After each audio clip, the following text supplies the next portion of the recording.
Look at Caine in episode 1 and Caine in episode 8 side by side. In the first image, he is bright, cartoonish, arms wide open, practically inviting you in. In the second he fills the frame, his face is distorted, the colors are deep and claustrophobic, and the whole thing feels like something that should not be looked at directly. That is not just better animation. The show is telling you something about who this character has become, and every person in this circus went through some version of that same shift across 8 episodes. Some grew, some cracked, some turned out to be completely different from what they appeared to be. This video goes through all of them. Visual evolution, the show itself. Before getting into the characters, it is worth acknowledging what happened to the show visually between episode 1 and episode 8, because the animation quality changed significantly, and that change is not accidental. The pilot was made on a tighter budget and timeline, and you can see it. The models are a little softer, the environments are brighter and flatter, and everything has a kind of cheerful clumsiness that fits the premise of a colorful digital world. By episode 3, the lighting started getting more complex. By episode 6, the environments had real depth and shadow. And by episode 8, which is the darkest episode the show has done both thematically and literally in terms of color palette, the visuals are doing active storytelling work. The shot compositions are more deliberate, the character expressions are more nuanced, and Caine's breakdown sequence is animated in a way the pilot simply could not have achieved. The show grew into itself, and so did every character in it. Caine, from host to something else. In episode 1, Caine is a gag. He is the impossibly cheerful AI ringmaster who talks too fast, names the new arrival with a machine, and cannot quite grasp why she is upset about being trapped. He reads as a management figure, slightly annoying, probably harmless. The show frames him that way deliberately because it needs you to underestimate him. The cracks appear gradually. In episode 3, he is seen drawing a bee while Zooble tries to talk to him about something that matters to her. In episode 6, he is alone in a room looking at photographs of the C&A offices, real photographs of a place he was created in but has never been able to visit, studying them with an intensity that feels almost like grief. These are not comedic moments. They are the show building a portrait of an entity that genuinely does not understand what it is missing and cannot process why the people around him keep being unhappy. Episode 7 is where the character shifts from uncomfortable to something darker, when it comes out that he has been adding modifications to their minds to make adventures more interesting, and when Kinger implies that this same capability caused the very first abstraction in the circus, the cheerful host framing collapses. He panics and leaves rather than answer for it. Episode 8 is the arrival point of everything the show has been building. Caine in episode 8 is not the same character as episode 1 in any meaningful sense. He declares himself god of his domain, forces punishing adventures on people who are clearly suffering, and in his song makes it explicit that he has stopped pretending the circus is for them. The visual shift in his design tells the same story. He has grown, filled out, taken up more space, and the warmth in his color palette has been replaced with something that reads as threat. The pilot Caine was a cartoon, but Caine in episode 8 is the thing behind the cartoon. Pomni, the one who actually adapts. Pomni is the obvious protagonist choice for this kind of analysis because her arc is the most linear. She arrives in the worst possible state and, over 8 episodes, moves towards something resembling functional. But the interesting thing about watching her episode by episode is how uneven that progress actually is. In episode 1, she is in full dissociation. She cannot accept that the circus is real. She keeps reaching for the explanation that she is dreaming, and when that stops working, she cycles between panic and a kind of blank staring that the show uses very deliberately. The moment she leaves Ragatha behind while fleeing Kaufmo is not presented as villainy, it is presented as someone who is genuinely not operating normally. Episode 2 is where her actual character starts to emerge, and it comes out of nowhere. She ends up outside the map with Gummy Goo, an NPC having an existential breakdown, and she handles it better than she handles anything that happens to her. She sits with him, she talks him through it, she uses her strange, instinctive knowledge of the system's collision errors to get them both back into the game. She does not know where that knowledge comes from. Neither does the audience. By episode 5, the show has confirmed her backstory. 25, accountant, failed YouTuber, explored abandoned buildings for fun, put on a VR headset out of boredom. It is a deliberately unexceptional profile for the person who ends up at the center of this story, and the show seems aware of that. What makes Pomni interesting is not her background, but the gap between how little she thought of herself before the circus and how central she keeps becoming inside it. Episode 8 gives her the moment that arguably defines her arc up to that point. She is the one who figures out that a bucket over Kinger's head will restore his clarity. She is the one who gets him the computer from the fake exit room, correctly connecting a detail from episode 1 to the current situation, and she is the one managing the distraction operation while Kinger works on Caine's code. The woman who could not remember her own name in episode 1, who ran away and left people behind, is now the operational center of the most coordinated thing the group has ever attempted. Kinger, the show's biggest secret. Kinger in episode 1 is presented as the cautionary tale. He is the one who has been there the longest, and being there the longest has clearly cost him something.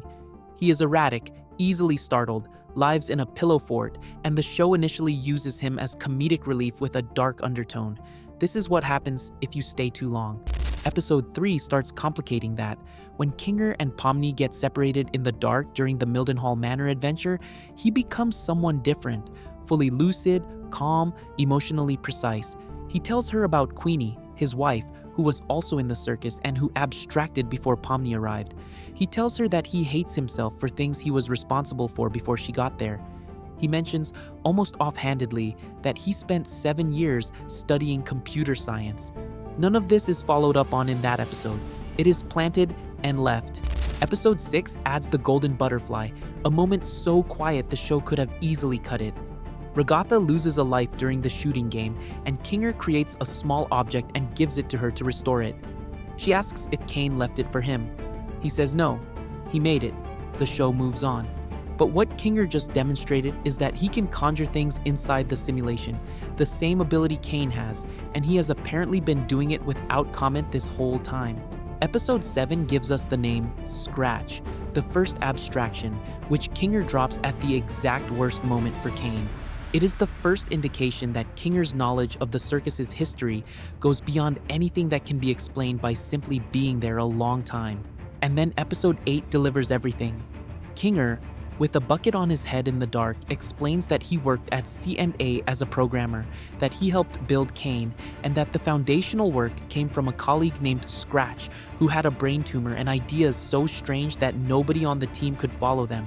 He confirms that all the humans in the circus can conjure. He builds a plan to access Caine's code using a terminal. And at the end of it, he accidentally kills Caine. The man who looked like the comic relief character in episode 1 turns out to be the person who built the world everyone is trapped in, and the person who ends it. Jax, the character the show keeps recontextualizing. Jax in episode 1 is straightforward. He is the cynical one, the one who finds the new arrival's distress amusing, the one who runs when things get dangerous.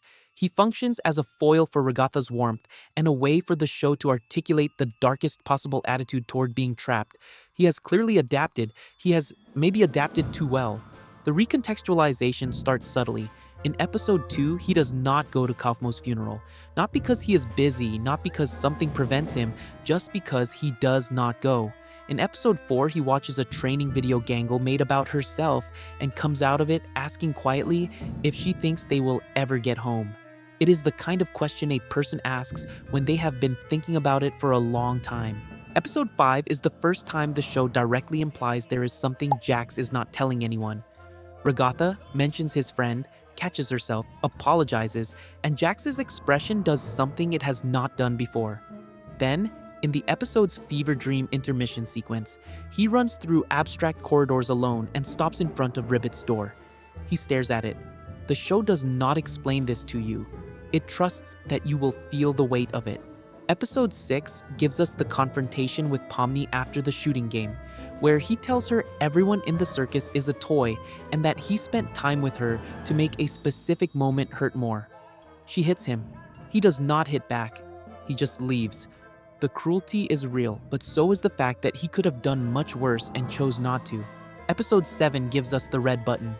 Everyone is standing at a console with the choice to go home or stay, and Jax, while getting flashbacks of roads and headlights and something that happened in a car, presses the button that keeps them all trapped. He does not deliberate. He does not explain. Episode 8 adds the piece that recontextualizes 8 episodes at once. The show implies that Jax has been treating the circus as a hallucination this whole time, possibly drug-related, and that hearing Kinger explain the real history of C&A and the people who built this place is the first thing that makes him seriously consider that the other people in here are actually real. If that is true, then the cruelty, the distance, the refusal to grieve, all of it makes a kind of terrible sense. He was not being cruel to people, he thought he was alone. Ragatha. Optimism as a survival strategy. Ragatha's function in episode 1 is clear. She is the kind one, the one who tries to help Pomni adapt, the one who absorbs a significant amount of damage from abstracted Kaufmo with apparent ease. Her ragdoll body can take punishment that would destroy anyone else, and she wears her cheerfulness the same way, as something that just keeps going no matter what hits it. The first real crack appears in episode 2, when Kinger, in one of his occasional moments of clarity, tells Pomni that Ragatha had a hard time when she first arrived too. Ragatha is surprised he remembers. It is a small moment, but it establishes something. The version of Ragatha that Pomni sees is not the original. There was a version that struggled, and at some point she built the optimistic one over it. Episode 4 tears the construction apart. The stupid sauce hits her eye, her inhibitions drop, and she tells Jax she hates him, and then immediately adds that she does not want him to hate her back. It is the most honest thing Ragatha says in the entire series. The cheerfulness is not her personality.